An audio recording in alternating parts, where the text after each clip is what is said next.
நீங்கள் பார்த்துக் கொண்டிருப்பது உங்கள் விஜய். ஒரு சுவாமி எழுதி கொடுத்திருந்தார், அதுக்காக எடுத்துன்னு வந்தேன்.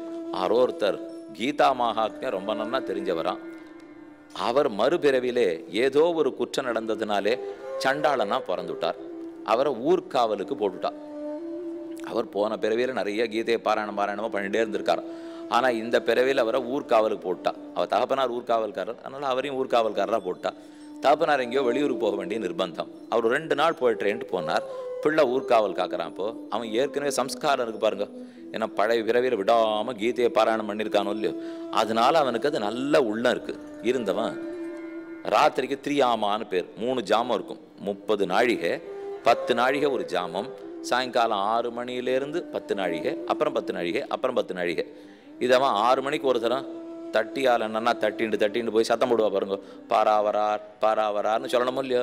எல்லாரும் ஜாக்கிரதையாக இருந்துவோ, நன்னா எழுந்து நின்றுங்கோ, ராத்திரி தூங்காதீங்கோ சொல்ல மாட்டார். அப்படின்னு காவல்காரன் எதுக்கு இப்போ அப்போ எல்லாரும் சொல்லிட்டு போகணுமோ இல்லையோ.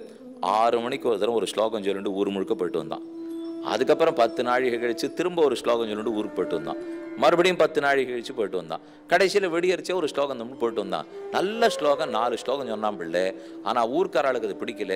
இவன் மொத்தம் எங்களை கெடுத்து திருடாள வேற்றூர்லேருந்து கூட்டின்னு வந்து திருடின்னு போட போறான்னு ராஜாட்ட போய் சொல்லிட்டான். அவன் ஏதோ நல்லத்துக்காக சொல்ல போனா அப்படி போய் சொல்லிட்டாலும். அவன் சொன்ன ஸ்லோகத்தை மட்டும் சொல்றேன். ஆசையா பத்தியதே லோகா கர்மணா பகுச்சிந்தையா ஆயுஹு க்ஷீணம் ந ஜானாதி தஸ்மாத் ஜாக்கிரத ஜாக்கிரத. இதனால முழிச்சுருங்கோ. அவன் தடியை தட்டுறான். தஸ்மாத் ஜாக்கிரத ஜாக்கிரத, அதனால ஜாக்கிரதையா இருங்கோ, முழிச்சுருங்கோ. எதனால முழிச்சுருக்கோம்னு சோகம் சொல்றது. ஆசையா பத்தியதே லோகா, இந்த லோகம் எல்லாம் ஆசையினாலேயே கட்டுப்பட்டு கிடக்கிறது. கர்மணா பகுச்சிந்தையா, வெவ்வேறு கர்மங்களை செஞ்சு தேவையற்ற கர்மங்களாலேயே கட்டுப்பட்டு கிடக்கிறது. பகு சிந்தையா, எந்த சிந்தனையினால பிரயோஜனமே கிடையாதோ அந்த சிந்தனையினாலேயே கட்டுப்பட்டு கிடக்கிறது. அப்ப ஆசையா பத்தியதே லோகா கர்மணா பகு சிந்தையா, இதெல்லாத்தையும் தவிர்த்துக்கோ. ஆயு க்ஷீணம்னு ஜானாதி. ஆனா இது இத்தனை காரியத்தை செய்து இத்தனை எண்ணத்துல சிந்தனையை ஓட்டுட்டு வர்றதுக்குள்ளே ஒரு நாள் ஆயுள்ள குறைஞ்சி போச்சுன்னு தெரியல. உனக்கு வயசு 80 இருக்கும்னா 80 365 பெருக்கிக்கோ. அது எத்தனை நாளோ அதில் கார்த்தாலேருந்து ராத்திரிக்குள்ள ஒரு நாள் குறைஞ்சி போச்சுன்னு புரிஞ்சுக்கோ. இதை எந்த திருடனை வந்து திருடலே, நீயே திருடி இருக்கேன்னு புரிஞ்சுக்கோ. தஸ்மாத் ஜாக்கிரத ஜாக்கிரதான். ஏன்னா திருடன் வந்து சொத்து போயிடுன்னு தானே பாராகாரனை போட்டிருக்கா. அவன் சொல்றான், ஒரு திருடனும் வராம ஒரு ஆயுள்ள ஒரு நாள் சொத்து போயிடுத்து. உனக்கு தெரியறதா? தெரியவே இல்லையே, தூங்கிட்டு இருக்கியேங்கிறான். நீ ராத்திரி படுத்துன்னு தூங்கிட்டு இருக்கிய, கொஞ்சமானு கவலைப்பட்டியோ? நீ கார்த்தாலேருந்து சாயங்காலத்துக்குள்ளே ஆசையாலே, பிரயோஜனம் இல்லாத கர்மங்களாலே, தேவையற்ற சிந்தனைகளாலே உன்னுடைய ஆயுள்ள ஒரு நாளை தொலைச்சுட்டியே. யார் திருடினா? இப்போ நீ தான் திருடன். அவன் சொல்ல போற ஒரு ஸ்லோகத்திலையும் நம்மளே திருடன்ட்டான். திருடன்லாம் வந்து எடுத்துன்னு போட போறான், நீ ஜாக்கிரதையா பார்த்துக்கோன்னா. திருடன் இங்கே தான் இருக்கான், நான் ஒன்னைத்தான் தட்டி எழுப்பணும்னு சொல்றான் அந்த பிள்ளை இப்போ. அப்போ தஸ்மாத் ஜாக்கிரதை. எல்லாரும் பார்த்தா இவன் என்ன நம்மளே திருடன்னு சொல்றான். போனா போறது ஒரு 10 நாழியை தூங்குவோம், ராத்திரி நன்னா தூங்குவோம்னு தூங்க போனான். அந்த மனுஷன் யோசிச்சு பார்க்குறான். இப்படி அப்படியே ரம்பம் போயிட்டு வரும் பாருங்க. ஒரு பெரிய மரத்துண்டை கொண்டு போட்டா இந்த நடுவில் ரம்பத்தை வச்சு அப்படி இருக்கிறார் ஒருத்தர், இப்படி இருக்கிறார் ஒருத்தர். வாள்களாகி நாள்கள் செல்ல, இன்னும் ஆழ்வாருடைய பாசம். வாள் இடதுபுறம் வலதுபுறம் போயிட்டு வரும். ரொம்ப நன்னா இருக்கு சாமி, இந்த இடதும் வலதும் போயிட்டு வர்றது வாழ் நன்னா இருக்குன்னா. ஒருத்தன் தட்டி கேட்டான், இதுக்குள்ள இந்த மரம் அருந்து போச்சு, அதுவும் கண்ணில் பட்டுதோ? வாழ் இப்படி போயிட்டு வருதுங்கிறே. நந்தந்தி உதித்த ஆதித்தே நந்தந்தி அஸ்தமித்தே ரவவ். கார்த்தால சூரியன் உதித்த ஆனந்தம், ஓடி போய் பணம் சம்பாதிக்க போறோம்ட்டு. சூரியன் அஸ்தமிச்சு அதை விட ஆனந்தம், சம்பாதிச்சு வச்சுட்டு மனைவி மக்களோட சுகமா ராத்திரி கழிக்க போறோம்னுட்டு. ரொம்ப நன்னா இருக்கு 2 ஆனந்தமும். அதுக்குள்ள ஒரு நாள் பிரம்ம தியானம் இல்லாமலே கழிஞ்சு போயிடுதுன்னு புரிஞ்சுலையா? உனக்கு இருக்கிற காலத்துக்குள்ள ஒரு நாள் போயிடுத்தோ இல்லையோ. இதுக்கு என்ன போய் எந்த திருடனை பாதுகாக்க சொல்றேன்? தஸ்மாத் ஜாக்கிரத என்ன சொன்னா முதல் ஸ்லோகம் முடிஞ்சது. 10 நாழிகையாச்சு. அடுத்தது காமஹா குரோதஸ்ச லோபஸ்ச தேகே திஷ்டந்தி தஸ்கராக ஞான ரத்ன அபகாரார்த்தம் தஸ்மாத் ஜாக்கிரத. உங்ககிட்ட இருக்கிற ரத்தனத்தை மாணிக்கத்தை திருடுறதுக்காக திருடாலாம் வரா.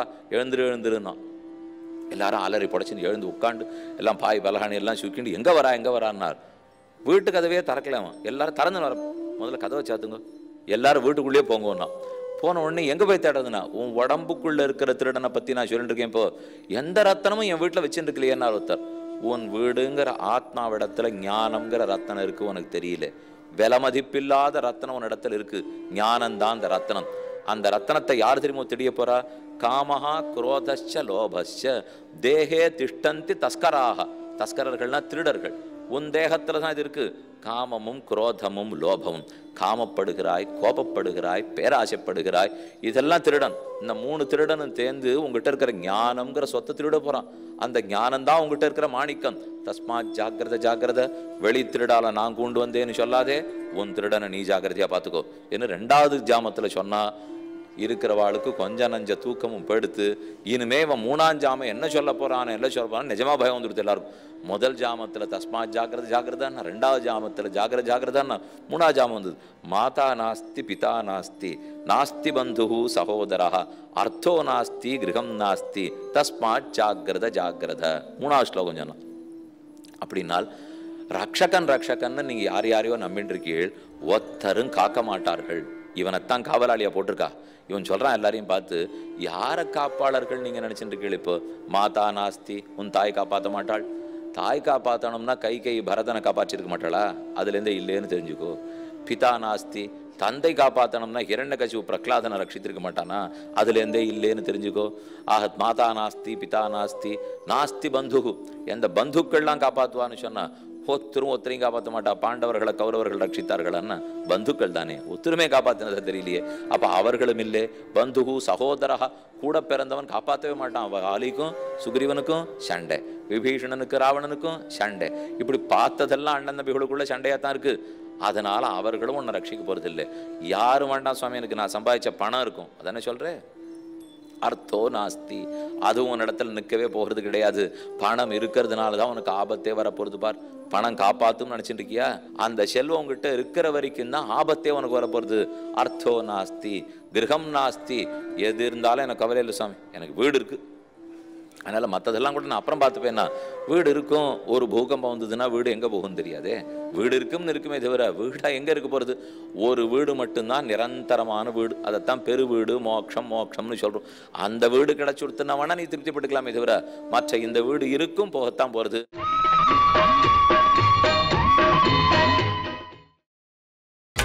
நீங்கள் பார்த்துக் கொண்டிருப்பது உங்கள் விஜய். இயற்கை அத்தனை மெதுவாக அழிக்கிற கலாச்சாரம் எப்போ தெரியுமா ஆரம்பிச்சது? நம்ம தர்மம்ங்கிற வளையத்தை தாண்டச்சே தான் ஆரம்பிச்சது. ஏன்னா தர்மத்தை தாண்ட ஆரம்பித்த உடனே ஒற்றுமை குலைஞ்சி போச்சு. நம்ம எல்லாருமே ஒரு தர்மத்தை சேர்ந்தவா சனாதன தர்மிகள்ங்கிற எண்ணத்தை விட்டுட்டோம். உடனே பிரியறதுக்கு ஆரம்பித்தோம். தர்மம்ங்கிற வளையமும் நமக்கு படுத்துப்போ அந்த சனாதன தர்மத்தை விட்டு கொடுக்க வலியவர் ஒத்தரானார், எளியவர் ஒத்தராயிட்டார்.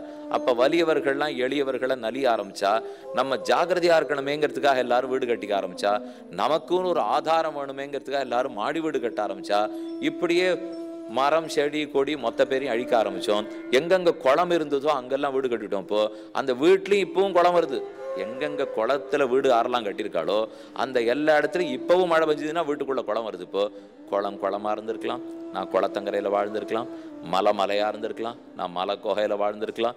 ஏன் மாத்தினேன்னால் ஒத்தரை கண்டு ஒத்தருக்கு பயம், வலியவனை கண்டு எளியவனுக்கு பயம் வரத்தான் வீடு கட்ட ஆரம்பிச்சான். அந்த பயம் ஏன் வந்ததுனால் நான் வலியவன் கர்த்தாங்கிற எண்ணம் அவனுக்கு வந்தது. தர்மத்தில் இருக்கிற சிந்தனை குறைஞ்சது. இதை இப்படியே நம்ம போக விடக்கூடாதுங்கிறது தான் இப்போ செய்தியே. இது போக விடக்கூடாதுங்கிறத எப்படி சாதிக்க முடியும் சுவாமினால், அவாவா இப்போ வைஷ்ணவ சம்பிரதாயத்துக்கு ராமானுஜ சித்தாந்தம் இதோ இந்தாங்க, இதுக்கு பாடசாலை, இது ஸ்மார்த்தர்கள்து சங்கர வித்யா குருகுலம் அவ வச்சுரு, மத்வாச்சாரியர் இந்த மத்வாச்சாரியர் ஆனந்த தீர்த்தர் குருகுலம் அவர் வச்சுரு, வல்லபாச்சாரிய குருகுலம் வச்சிருவார். சனாதன தர்ம சனாதன வித்யா குருகுலம் எங்க இருக்கு? அப்படின்னு ஒரு குருகுலமே கிடையாதே. அதை முதல்ல இந்த 6 பேரும் சேர்த்து உருவாக்குறோம். நீங்க யாரா இருந்தாலும் இங்க வந்து சேருங்கோ. இது சனாதன வித்தையை கற்றுக் கொடுக்கக்கூடிய குருகுலம். இங்க வந்து வைஷ்ணவாலும் வரலாம், ஸ்மார்த்தாலும் வரலாம், சாக்தாலும் வரலாம், கௌமாரமும் வரலாம். என்ன கற்றுக் கொடுக்கப்படும்னா தியானம் கற்றுக் கொடுக்கப்படும், யோகம் கற்றுக் கொடுக்கப்படும். எப்படி நாம்ங்கிற அகங்காரம் இல்லாமல் கர்த்திருவ புத்தியை தொலைத்து கரணமாக இருக்கணும்னு கற்றுக் கொடுக்கப்படும். கற்றே கொடுக்கப்பட மாட்டாது.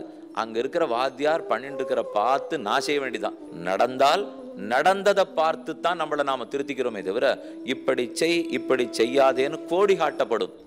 ஆனால் ஒன்றொன்றும் சொல்லப்பட மாட்டாது. அந்த ஒன்னொன்றும் சொன்னா நன்னா இருக்குமா யோசிச்சு பாருங்க. உலகத்திலேயே ஒரே மாதிரி இருக்கு. நீங்க வெளிநாட்டு கலாச்சாரம் எப்படி தெரியுமோ, ஒரே மாதிரி நூற்றுக்கணக்கான லட்சக்கணக்கான பொருள்களை பண்றது. அந்த நாள் அப்படி கிடையாது பாருங்க. இப்பெல்லாம் நிறைய மரக்கடை வந்திருக்கோம் இல்லையோ, மேஷை பண்ணுறது, நாற்காலி பண்ணுறது, படுக்கை பண்ணுறது. அன்னைக்கு நாம் பார்த்து ஒரு தச்சன்கிட்ட போவோம், நமக்கு எப்படி படுக்க வேணுமோ நாற்காலி வேணுமோ சொல்லுவோம், நம்ம வீட்டுக்கு மரத்தை வாங்கி இழைச்சி நாற்காலி பண்ணி கொடுத்துருவார். இப்போ அதெல்லாம் கிடையாது. கடைக்கு போனோம்னா ஒரே மாதிரி நாற்காலி 100 வச்சுருக்கான், அந்த 100 வாங்கி கொண்டு வந்து போட்டுருவோம். இவர் வீட்டுக்கு போனாலும் அதே மாதிரி தான் நாற்காலி இருக்குது, அவர் வீட்டுக்கு போனாலும் அதே மாதிரி தான் இருக்குது. வேறுபட்டு இருப்பது தான் இயற்கை. ஆனால் நம்ம தப்பாக புரிஞ்சுட்டு ஒரே மாதிரி இருக்கிறது இயற்கைன்னு நினச்சிக்கிறோம். அல்ல, இயற்கை எங்கேயான ஒரே மாதிரி இருக்கா பாருங்க. எப்பவுமே ஒரு மரம் இன்னொரு மரத்தை போல இருக்கா?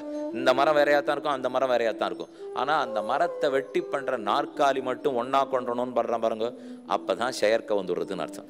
மரம் இயற்கையாக இருக்குது, மலை இயற்கையாக இருக்குது, வேறுபாடு என்பது இயற்கை. நாம் என்னமோ ஒற்றுமைங்கிறத ஒரே மாதிரின்னு நினச்சுடுறோம். ஒரே மாதிரி இருக்கிறது ஒற்றுமை இல்லை. அவனவன் இருப்பவன் கருத்து ஒருமித்து வருதல் தான் ஒற்றுமையே தவிர நான் நீங்களாயிடுறது ஒற்றுமை இல்லை, நீ நானாயிடுறது அது உதச்சா தான் நடக்கும். நீங்கள் நானாகிறதோ நான் நீங்களாகிறதோ அது ஆக வேண்டாமே. அவனவன் எப்பப்படி இருக்கிறானோ அப்பப்படி இருக்கலாம். ஆனால் கருத்து விட்டு கொடுக்கும் மனப்பான்மை ஒற்றுமை வரணும் பாருங்க. இப்போ எந்த கடையெல்லாம் பெரிய பெரிய இது வாங்குறாளே, திருமால் அப்படிங்கிற மாதிரி இப்போ வந்திருக்கு.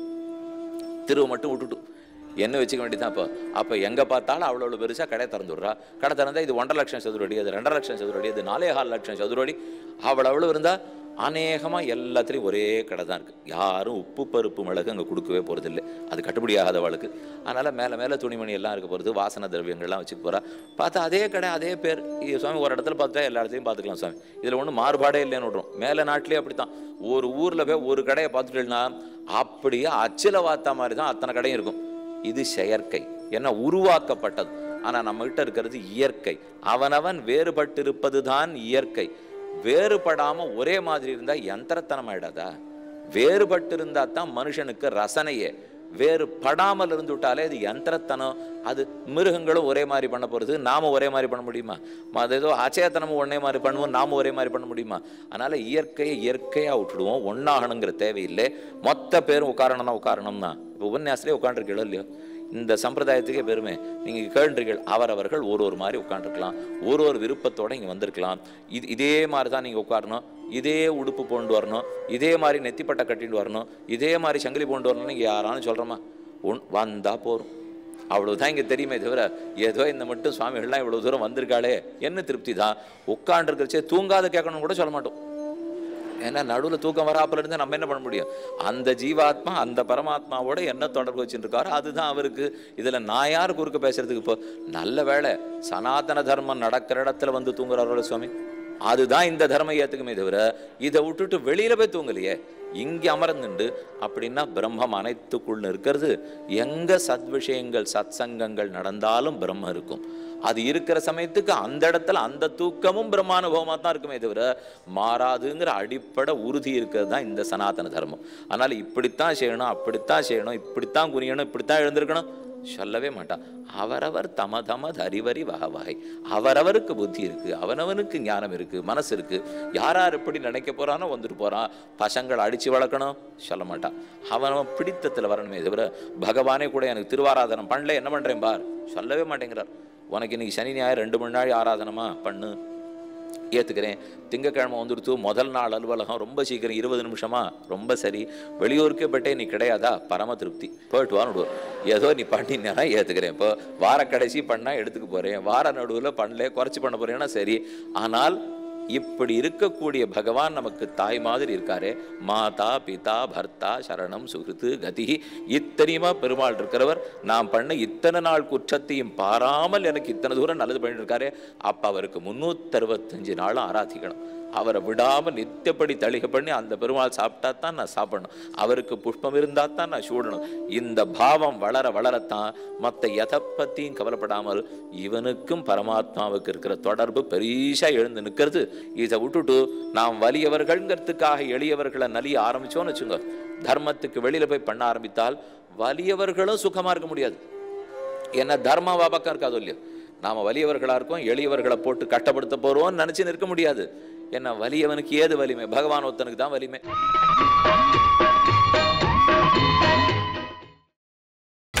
நீங்கள் பார்த்துக் கொண்டிருப்பது உங்கள் விஜய்.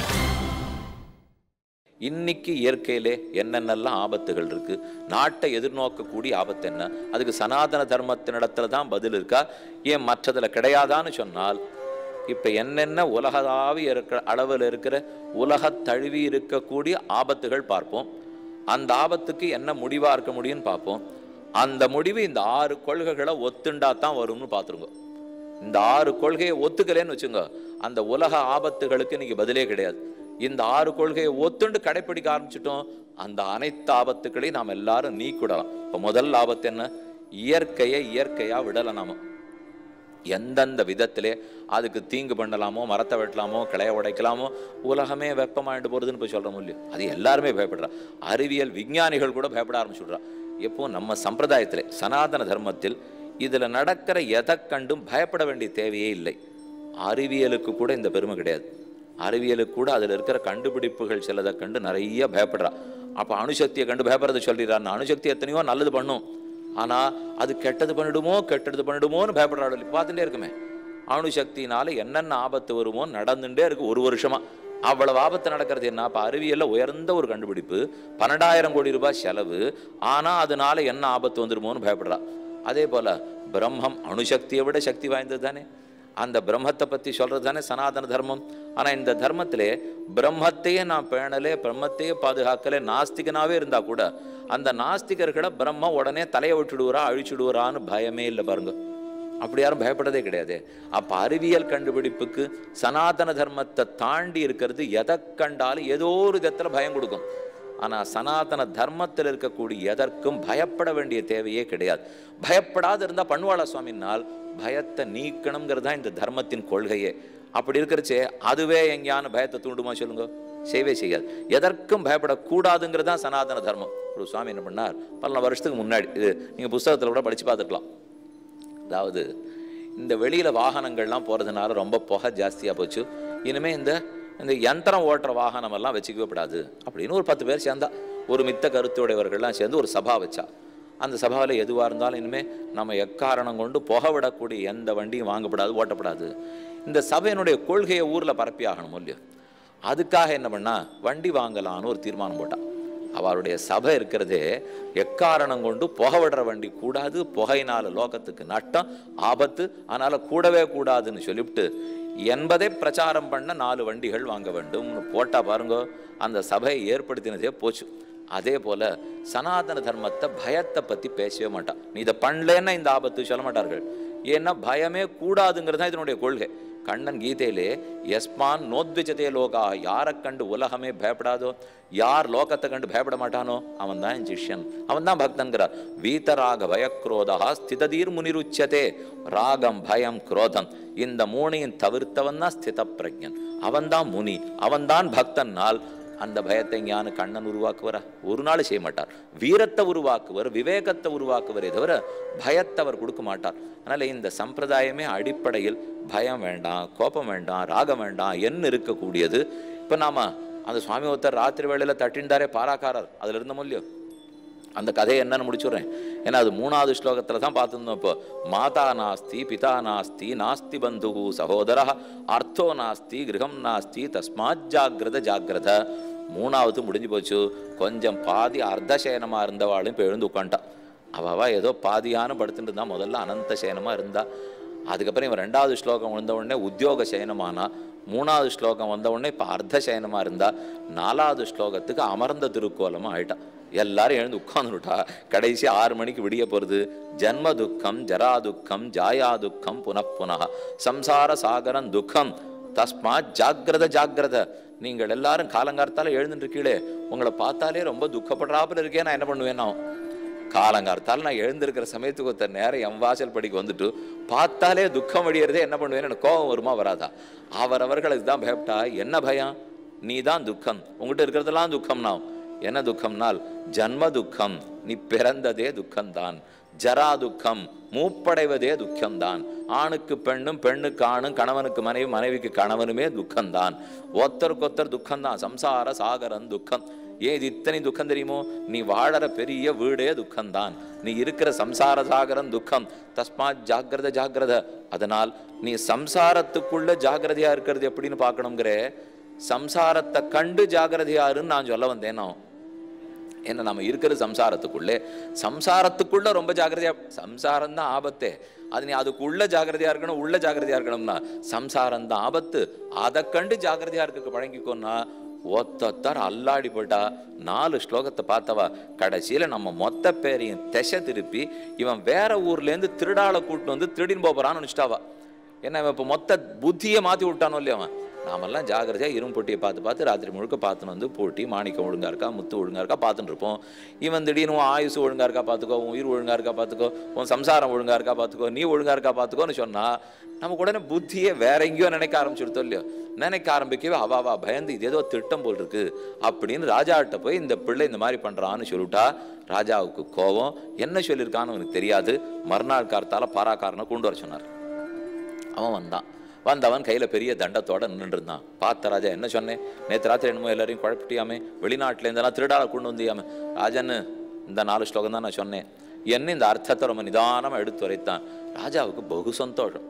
இதை போல ஒரு அர்த்தத்தை நான் கண்டதும் இல்லை கேட்டதும் இல்லை, இவ்வளவு ஆச்சரியமா சொல்றியப்பா நீ யாரு அப்படின்னு அவனை கேட்டால் நான் இன்னாருடைய பிள்ளைன்னா.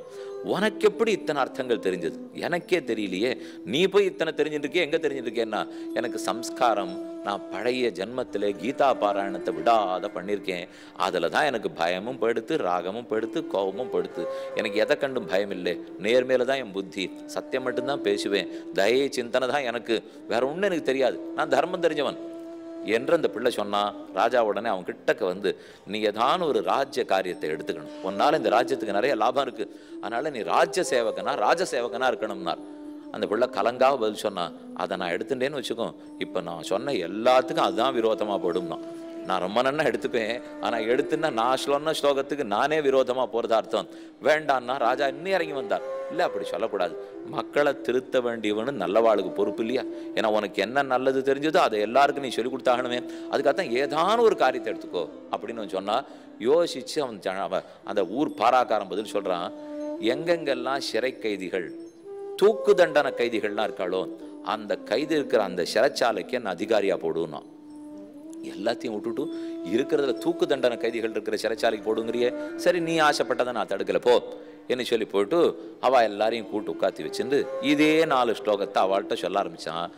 ஒன்று எடுபடலை, அவள்கிட்ட வரவே இல்லை. இந்த பிள்ளை ரொம்ப யோசித்து என்ன பண்ணா, ஒரு சிறைச்சாலைக்கு போய் பெருமானுடைய அழகழகான ரூபத்தை வர்ணத்தில் எழுதி வச்சுட்டான். இங்கே அனந்த பத்மநாப சுவாமி எழுதினா, அங்கே திருவரங்கநாதன் எழுதினா, இங்கே வெங்கடாச்சலபதி எழுதினா, அங்கே சத்யநாராயண பெருமாள் எழுதினா, இப்படி ஒரு இடத்துல இங்கே விட்டோபா கிருஷ்ணன் எழுதினா, அங்கே பாண்டுரங்கன் எழுதினா, இங்கே ராமன் எழுதினா, வராகன் எழுதினா, ரொம்ப அழகாக எழுதிட்டான். அவனுக்கு சித்திரம் தெரியும், எழுதி முடிச்சிட்டான். 1 நாள் ஆச்சு, 2 நாள் ஆச்சு, 3ஆவது நாள் அன்னைக்கு முதல் கைதி வந்து உட்காண்டார். நீர் 3 நாள் முன்னாடி ஏதோ ஒரு ஸ்லோகம் சொன்னீரே, அதில் என்ன அர்த்தம் இருக்குன்னு எனக்கு தெரிஞ்சுக்கணும்னு ஆசையாக இருக்குது, சொல்றீரான்னார்.